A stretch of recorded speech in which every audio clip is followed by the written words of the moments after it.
நேத்தி வந்த ரஜினி சாரோட அறிக்கை. என்னன்னா, ஆக்சுவலா அவரு அது மாரி அறிக்கைலாம் கொடுக்கவே மாட்டாரு. கடந்து போயிடுவாரு. ஏதாவது ஒண்ணு கேட்டா கூட, "ஓகேப்பா, ஓகேப்பா. இல்ல அது வேணாமே. அரசியலே வேணாமே" அப்படின்னு சொல்லி தான் பிரஸ் மீட்லயே நம்ம சொல்லி பார்க்க முடியுது. பட் இந்த அளவுக்கு அவரு அத கண்டனம் தெரிவிச்சிருக்காருன்னா, அப்ப ஆதவ அர்ஜுனா சொன்னது எந்த அளவுக்கு வைடான ஒரு ப்ராப்ளம் அப்படிங்கிறத நம்ம பார்த்துக்கலாம் சார். வைடான ப்ராப்ளம்ன்றது தவறான ஒரு புரிதல் அப்படின்றது ஆ. தான். நீங்க எப்படி பார்க்கணும்னா, அது ஒரு தவறுதலான புரிதல்ல நீங்க பேசுறீங்க. ம். அதாவது இப்ப அது பிறகு நீங்க ஆதவ அர்ஜுனா அவர்கள் அப்பாலஜைஸ் பண்ணாரு. பார்த்தீங்களா? அது அதுவுமே மன்னிப்பு மன்னிப்பு கேட்டாரு. ஆனா கரெக்ட்டா பண்ணாரா? கரெக்ட்டா பண்ணாரா அதெல்லாம் இல்ல. அவர் என்ன சொன்னாரு, "எங்க தலைவரே நேசிக்கிற தலைவர் நீங்க. அதனால ம். வந்து நீங்க ஹர்ட் ஆயிருந்தீங்கன்னா, நான் அதுக்கு சாரி சொல்லிக்கிறேன்" அப்படின்னு அவர் சொல்லிட்டாரு. ஓகே. அவர் வந்து என்ன சொல்றாரு, அந்த நேரத்தில வந்து திரு உதயநிதி ஸ்டாலின் அவர்கள் போட்ட ட்வீட்னால தான் அந்த மாரி நான் நெனச்சேன்.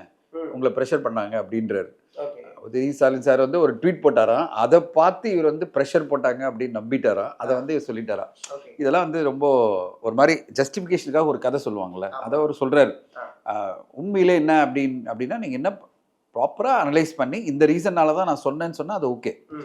அதாவது இவ்வளோ தொலைவு பிரஷர் போட்டாங்க, இவ்வளோ தொலைவு நெருக்குனாங்க அப்படின்னு. ஸோ நான் என்னுடைய பதிவுல முன்னாடி நான் சொன்னது என்னன்னா, ஃபர்ஸ்ட்டு வந்து அந்த நேரத்தில வந்து திமுக பதவியிலே இல்ல. ம். 2020ல வந்து நான் வந்து கன்டெஸ்ட் பண்ண மாட்டேன்னு ரஜினி சார் விலகும்போது, அதிமுக பதவியில இருந்தாங்க. கரெக்ட். அவங்க தான் கவர்மெண்ட். ம். அப்படி இருக்கும்போது, நீங்க பேசுறது கொஞ்சம் லாஜிக்கலா பேசணும். ம். ஒரு ஆப்போசிஷன்ல இருக்கிறவங்க எப்படி வந்து பிரஷர் போட்டு ஒருத்தர் வந்து மிகப்பெரிய ஆளுமை, அ இந்திய நாடே பார்த்து வியக்கிற ஒரு ஆளுமை வந்து ஜஸ்ட் லைக் தட் ஒருத்தர் பிரஷர் போட்டாங்களாம், இல்ல ஒரு ட்வீட் போட்டாங்களாம். அதனால வந்து அரசியல் விட்டு விலகிட்டாரா? என்ன ஒரு நம்பகத்தன்மையோட ஒண்ணு பேசணும்ல. ஆமா. சரி விடுங்க. அது இப்போ பேசி பிரயோஜனம் இல்ல. அவரு மன்னிப்பு கேட்டாரு வச்சுங்களேன், ம். அத மறந்துடணும். அவ்வளோதான் என்ன பொறுத்தவரைக்கும் வந்து அத கடந்து போயிடணும். ஓகே. ரஜினி சார பொறுத்தவரையும் அவர் சொன்ன ஒரு விஷயம் என்னன்னா, நீங்க தவறுதலான ஒரு விஷயத்த நீங்க பரப்புறீங்க.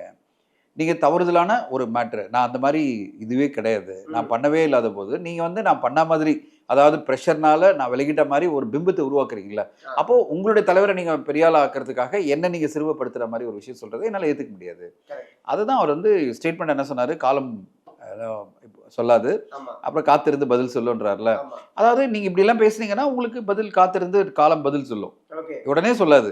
புரியுது. ஸோ அவருடைய பாயிண்ட் ஆஃப் என்னன்னா, தவறுதலான ஒரு புரிதல நீங்க பேசிட்டு இருக்கீங்க. இது நான் ஒத்துக்க முடியாதுன்றத அவர் ஓப்பனா சொல்ட்டாரு. ஓகே. அதாவது இது உண்மை கிடையாது ம். அப்படின்றத ஒரு இன்டைரக்ட்டா அவருடைய லாங்குவேஜ்ல பொலைட்டா சொல்லியிருக்காரு.